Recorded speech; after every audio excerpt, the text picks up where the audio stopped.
you should have the attitude that there is a water in the glass, so it can be defined by the two types.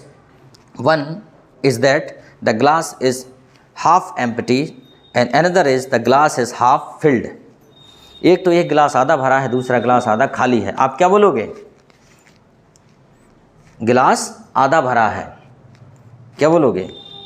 अगर गिलास है उसमें पानी भरा है आधा, आपसे पूछा जाए इसको परिभाषित करो तो क्या बोलोगे?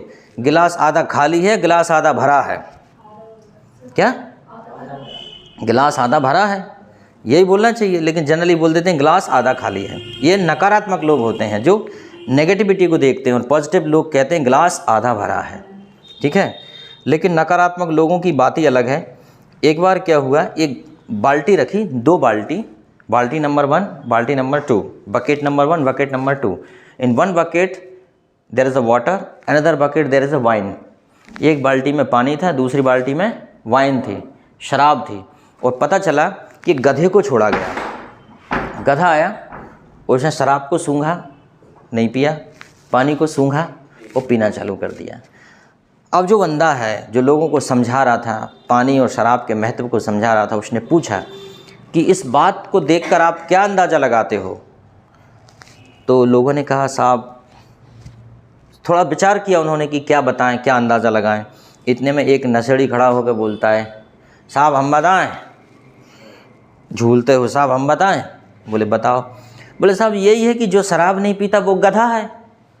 ठीक है, उसने उसमें भी नेगेटिविटी ढूंढ ली, मतलब उसने वो उसके साथ, क्योंकि उसका एटीट्यूड वही है, तो उसने कहा जो शराब नहीं पीता वो गधा है। ठीक है, अच्छा उन्होंने दूसरा प्रयोग किया कि यार इसको शायद समझ में नहीं आया।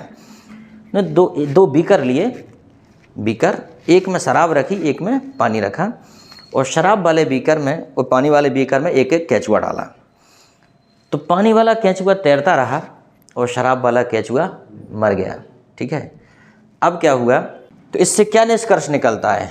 तो लोग बताते, उससे पहले शराबी भाई ने फिर निष्कर्ष निकाल दिया कि साहब इससे यही निष्कर्ष निकलता है कि अगर हम शराब पिएंगे तो हमारे पेट में कभी कीड़े नहीं होंगे। उसने ये निष्कर्ष निकाल लिया। तो क्या रहता है, जो लोग इस प्रकार के होते हैं नेगेटिव एटीट्यूड वाले, वो अपनी सुविधानुसार ही चीज़ों का मतलब निकालते हैं। उनके तर्क भी बड़े शानदार रहते हैं। फिर अब वो अपना सिर खुजला के रह गया कि यार भैया अब तो मैं कुछ बता ही नहीं सकता, तुमको क्या बताऊं। ठीक है, because you are so genius. ठीक है, देखिए परफेक्ट जो टेंस होता है, परफेक्ट का मतलब होता है कि हम कहते हैं there is nothing perfect in the world. दुनिया में कोई भी चीज़ परफेक्ट नहीं है, कोई भी परफेक्ट नहीं है, थोड़ी बहुत कमी सब में है। तो परफेक्ट टेंस भी नहीं हो सकता, लेकिन यहाँ है परफेक्ट, मतलब कोई भी काम हो चुका। ठीक है, जैसे मान लीजिए मैंने बोला कि खाना खा लो, आपने कहा सर मैं तो खा चुका, या मैंने खा लिया, मैंने खा लिया है। मैंने बोला कि शादी कर लो, आपने कहा सर हमारी तो हो गई, या मेरी शादी हो चुकी है। मतलब जो काम पूरी तरह हो चुका है उसे हम परफेक्ट टेंस कहेंगे।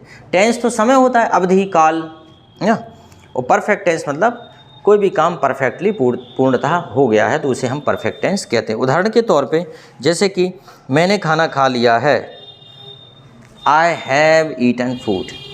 इसकी विशेषता है, इसको बनाने के लिए सबसे शुरू में इसकी पहचान है चुका है, चुकी है, चुके हैं। चुका था, चुकी थी, चुके थे, चुका होगा, ये तो पहचान है। अगर चुका चुकी ना मिले तो लिया मिलेगा, लिया है, लिया था, लिया होगा। ठीक है, मतलब कोई भी काम हो चुका होगा, इसे ऐसे समझो। इसमें जो हेल्पिंग वर्ब है वो लगेगी हैज़, हैव, और पास्ट में क्या लगेगी हैड, और फ्यूचर में क्या लगेगी विल और shall. Will have, shall have. Spoken English में आप विल हैव का प्रयोग कर सकते हैं आसानी से। ठीक है, has, have, had, will have और शैल हैव। Any problem? ये तो इसकी हेल्पिंग वर्ब है। अच्छा, मेन वर्ब का कौन सा फॉर्म लगेगा? Third form. कौन सा फॉर्म लगेगा? थर्ड फॉर्म लगेगा, राइट। कौन सा फॉर्म लगेगा भाई? Third form. बस इतनी सी बात है। ये बड़ा सिंपल टेंस है, बड़ा सरल है, मतलब वैसा सिंपल कि इसमें कुछ भी नहीं करना। हैज़, हैव, हैड के साथ वर्ब की थर्ड फॉर्म। अच्छा, इसमें ऐसा लफड़ा नहीं है कि कहीं फर्स्ट फॉर्म कभी सेकंड कभी कुछ, यहाँ थर्ड मतलब थर्ड, आखिरी तक इसमें थर्ड फॉर्म ही लगेगी। नेगेटिव बनाने के लिए सिर्फ नॉट लग जाएगा और थर्ड फॉर्म लगेगी। अब जैसे मान लीजिए एग्जाम्पल है, मैंने खाना खा लिया है, तो क्या हो जाएगा? I have eaten food. अब हैव क्यों लगाया? क्योंकि आई यू बी के साथ हम हैव लगाते हैं और ही सीट के साथ हैज़ लगाते हैं। कोई दिक्कत? चलो, अगर इसका नेगेटिव बनाएं कि मैंने खाना नहीं खाया है तो क्या हो जाएगा? I have not eaten food. Any problem? दूसरा है ट्रेन रवाना हो चुकी है। Train has departed. Train has departed. Train रवाना हो चुकी है। वह मर चुका है। ही हैड, सॉरी, वह मर चुका था है। He had dead. He has dead. Okay, वह मर चुका था। अंडरस्टैंड? चलो, अगला है मेहमान आ चुके होंगे। Guest will have come. मेहमान आ चुके होंगे, गेस्ट विल हैव कम। कुछ भी नहीं करना, नेगेटिव बनाने के लिए क्या करना है? नॉट लगा दो। जैसे कि मैंने खाना खा लिया है, इसका नेगेटिव मैंने खाना नहीं खाया है। I have not eaten food. Train रवाना नहीं हो चुकी है।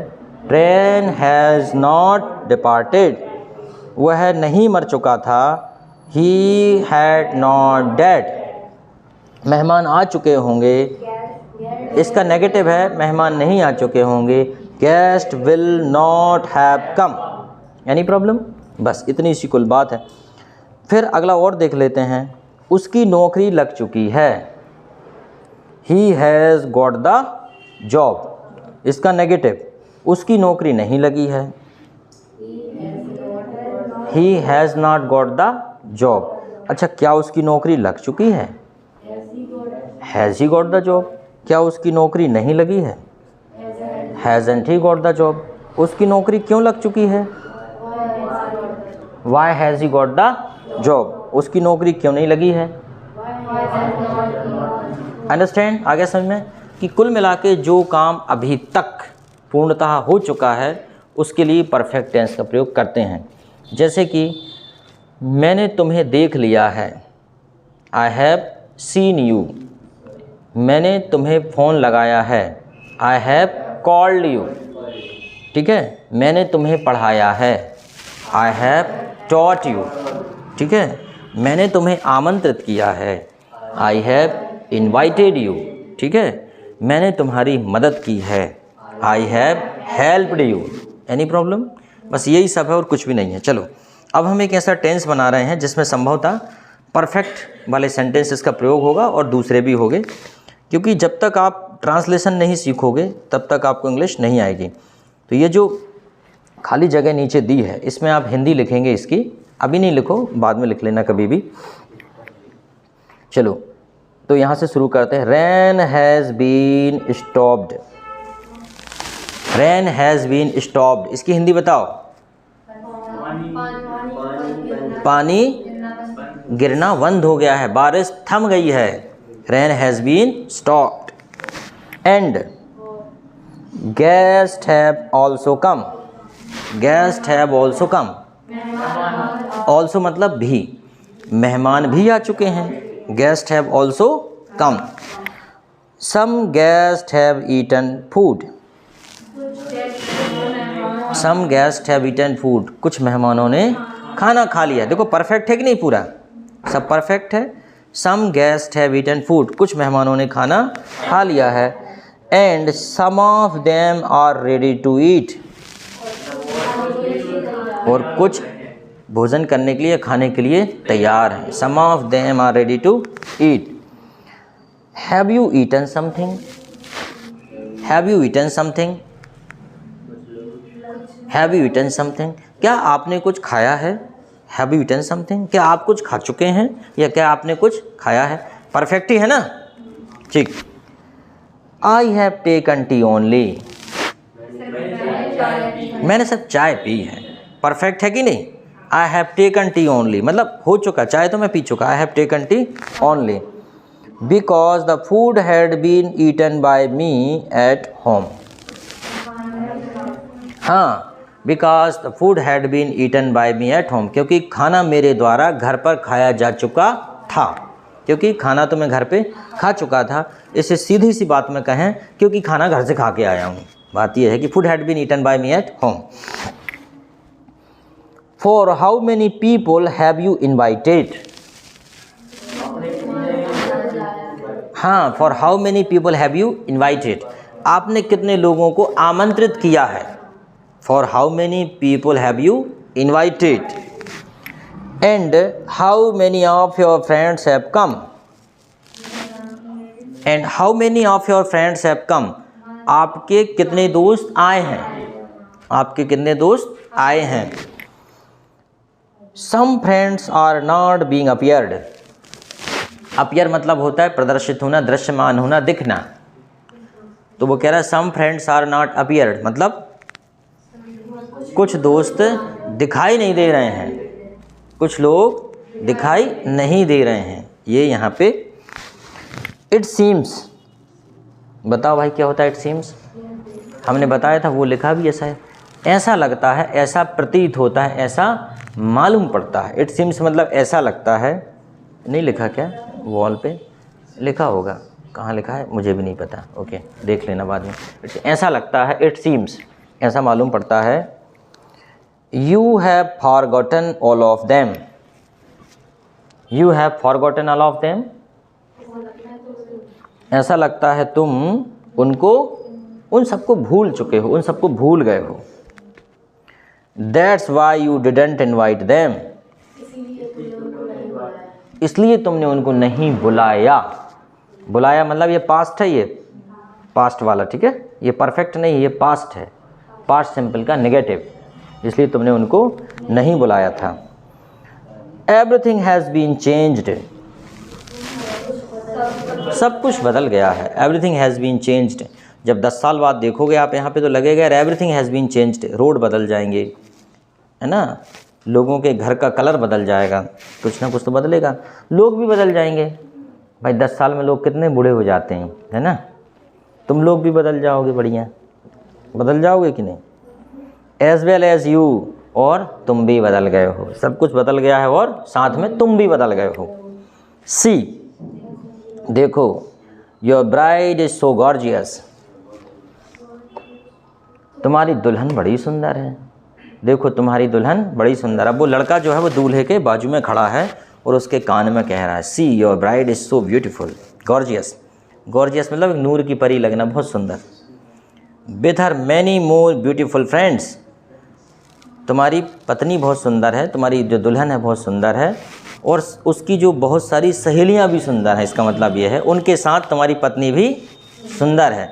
जैसे वो कह रहा है देख यार तेरी, मतलब तेरी पत्नी भी सुंदर है, तुम्हारी दुल्हन तो सुंदर है, और जो इतनी आसपास खड़ी ये भी बहुत सुंदर है, ठीक है। अब वो कह रहा है इट्स ओके, इट्स ओके, अच्छा है, but where had they gone to die before marriage, परंतु वो कह रहा है वो तो ठीक है, परंतु ये सब शादी से पहले कहाँ मर गई थी, मतलब वो कह रहा है ये शादी से पहले कहाँ मर गई थी। क्योंकि हर कोई जब जिसकी शादी होती है ना दुल्हन की, तो वहाँ जो बहुत सारी लड़कियाँ खड़ी रहती हैं, कोई फूल चढ़ा रहा है, कोई जो दुल्हन के बाल संभाल रहा है, कोई मेकअप कर रहा है, कोई इधर से आके ऐसे बाल कर देगा, दूसरी वाली आके ऐसे कर देगी, तीसरी वाली जो आके कुछ ऐसे ऐसे करके पसीना वसीना जो है आएगा उसको पहुँच देगी। तो जो दूल्हा रहता है वो यही सोचता है कि यार ये सब शादी से पहले कहाँ मर गई थी, क्योंकि वहाँ इतने इतने अच्छे चेहरे दिखाई देते हैं उस दिन, कि वो उसके जब वो लड़कियाँ देखने जाता है तब वो चेहरे नहीं दिखते जनरली। तो ये एक जोक है, एक यहाँ पे एक प्रकार का एक जोक है।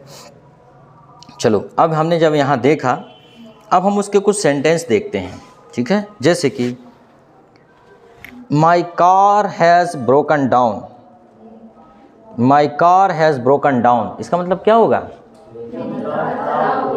मेरी कार खराब हो गई है। चलो थोड़ा सा बड़ा कर लेता हूँ इसको, ठीक,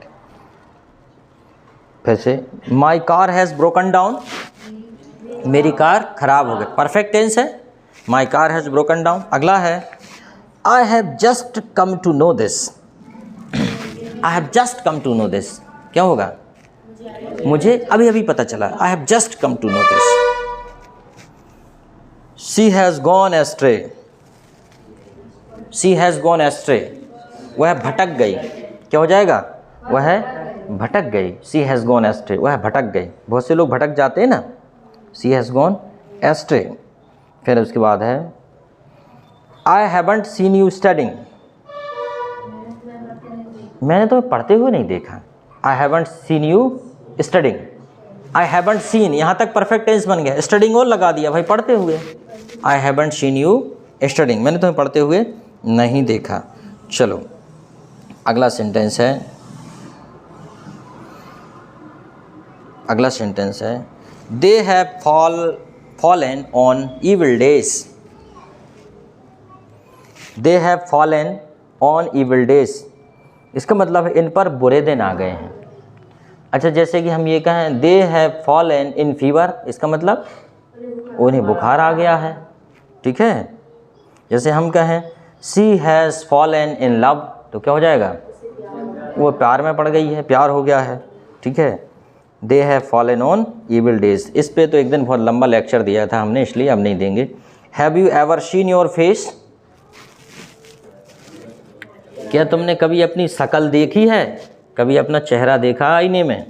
have you ever seen your face.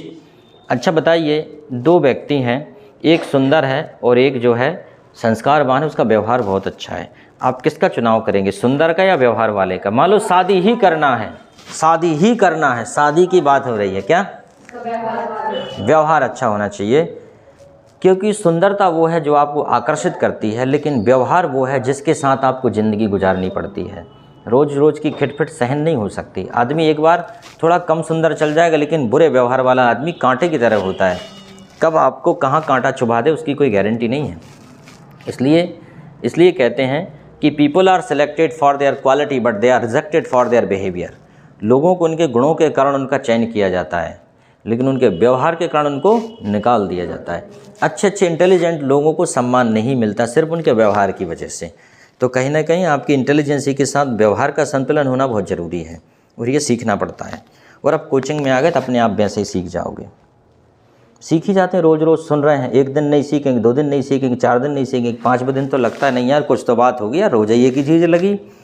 तो यही तो सीखते हैं, यही तो एटमॉस्फेयर है, यही तो एनवायरनमेंट है। एनवायरनमेंट करता क्या है, आप स्कूल में जाओगे, रोज़ रोज़ देखोगे अच्छी चीज़ें आपके सामने हो रही हैं, तो आप धीरे धीरे उनको कब आत्मसात कर लेते हैं आपको पता भी नहीं चलता। और अभी भी जो आप हो, आप निजी तौर पे अपने खुद का आपका कुछ भी नहीं है, समाज द्वारा आपको डिज़ाइन किया गया है, आप वो ही हो। आपकी सारी मान्यताएं समाज द्वारा निर्धारित हैं या नहीं, कि आपने खुद किताबें पढ़ के बनाई हैं क्या, नो नेवर। सब समाज ने निर्धारित किए हैं, आपके पैरामीटर्स, आपके मापदंड, आपकी सीमाएं, आपकी लिमिट्स सब उन्होंने निर्धारित की है। उनके हाथ में उसका रेगुलेटर भी उन्हीं के हाथ में है, वो जब चाहे जब कम ज़्यादा कर सकते हैं, कर देते हैं। जैसे अगर मान लो आप कहो, जैसे गांव में शुरुआत में जब जीन्स चलन में आया था, तो गांव के लोगों ने कहा नहीं जीन्स लड़कियां तो नहीं पहन सकती, नहीं पहनती थी, मतलब बटन उनके ही हाथ में है। यस, अब उन्होंने ठीक है भाई अब अलाउ कर दिया कि that girls and boys are similar, then they can. I haven't come here to get insulted, I haven't come here to get insulted, मैं यहाँ पे अपनी इंसल्ट कराने नहीं आया हूँ, ठीक है। चलो अब यहाँ पे हमने क्वेश्चन आंसर कर लिए। अब कल हम ये वाले क्वेश्चन आंसर जो करेंगे, ये क्वेश्चन आंसर पूछेंगे। यहाँ हमने आपसे कुछ सेंटेंसेस पूछे थे। अच्छा इसका और बताओ जल्दी जल्दी, हैज़ समथिंग हैपन्ड, इसकी हिंदी क्या होगी, हैज़ समथिंग हैपन्ड, क्या कुछ हुआ है, हैज़ समथिंग हैपन्ड। जैसे कहीं सन्नाटा है तो आप क्या बोलोगे, हैज़ समथिंग हैपन्ड। या मान लीजिए कहीं पे बहुत ज़्यादा भीड़ लगी है तो आप क्या पूछोगे, हैज़ समथिंग हैपन्ड। मान लो कोई रो रहा है विद्यार्थी, तो आप क्या बोलोगे, हैज़ समथिंग हैपन्ड, ठीक है। चलो मैं सिर्फ I had just wanted to say, मैं सिर्फ यही कहना चाहता था, I had just wanted to say. मान लीजिए आपने जो है कंट्री के बारे में बोला और लोगों ने कहा और बोलिए, तो आप क्या बोलोगे, I had just wanted to say, मैं इतना ही कहना चाहता था। मान लो आपने अनुशासन पे बोला, आपने बोला कि अनुशासन ही जीवन की सबसे बड़ी पूंजी है, लोगों ने कहा और बोलो, आपने क्या बोला, I had just wanted to say. मान लो आपने कहा हेल्थ इज़ वेल्थ, स्वस्थ ही धन है। अब आपने इतनी बड़ी बात बोल दी, सेंटेंस तो एक ही है लेकिन उसमें उसका मतलब बहुत बड़ा है। तो लोगों ने कहा और बोलिए, तो आपने क्या बोलोगे, I had just wanted to say. मान लीजिए आपने बोल दिया वर्क इज वर्शिप, कर्म ही पूजा है, लोगों ने कहा और बोलो, आप क्या बोलोगे, I had just wanted to say. मान लीजिए आपने बोल दिया honest is the best policy, ईमानदारी सबसे अच्छी नीति है, और आप बैठ गए, लोगों ने कहा और बोलिए, तो आप क्या बोलोगे? I had just wanted to say. आपने बोल दिया nothing impossible in the world, और लोग कहें और बोलिए, तो आप क्या बोलोगे? I had just wanted to say. मतलब कुछ ऐसी बातें होती हैं जो एक बात ही बड़ा काम कर देती है, मतलब बहुत ज़्यादा ना बोल के एक बोल दो काफ़ी है। You have committed blunder, you have committed blunder. Blunder मतलब होता है बड़ी गलती, बहुत बड़ी गलती, मतलब आपने बहुत बड़ी गलती कर दी। You have committed blunder. She has suffered a lot, she has suffered a lot मतलब उसने बहुत भोगा है, उसने बहुत भोगा है, उसने बहुत तकलीफ़ें उठाई हैं। सफ़र मतलब क्या होता है? तकलीफ़ें उठाना, भोगना, परेशानी उठाना। जैसे आप कहते हैं सफरिंग फ्रॉम फीवर, मैं बुखार के दौर से गुजर रहा हूँ। तुम बुरी तरह विफल हो गए हो, इसका मैं ही बता देता हूँ, तुमसे नहीं बनेगा। You have miserably failed, miserably failed, तुम बुरी तरह। एक बार और करा देंगे इनको अगले वीडियो में। तुमने काफ़ी तकलीफ़ें उठाई हैं, तो वही you have suffered a lot. मैंने आपके वचनों को आत्मसात कर लिया है। I have inculcated your words, inculcate मतलब आत्मसात कर लेना। वह अपनी अंतिम सांस ले चुका है। He has taken his last breath. समझ में आया? कल हम इस परफेक्ट टेंस को आगे करते हैं। It's enough for today.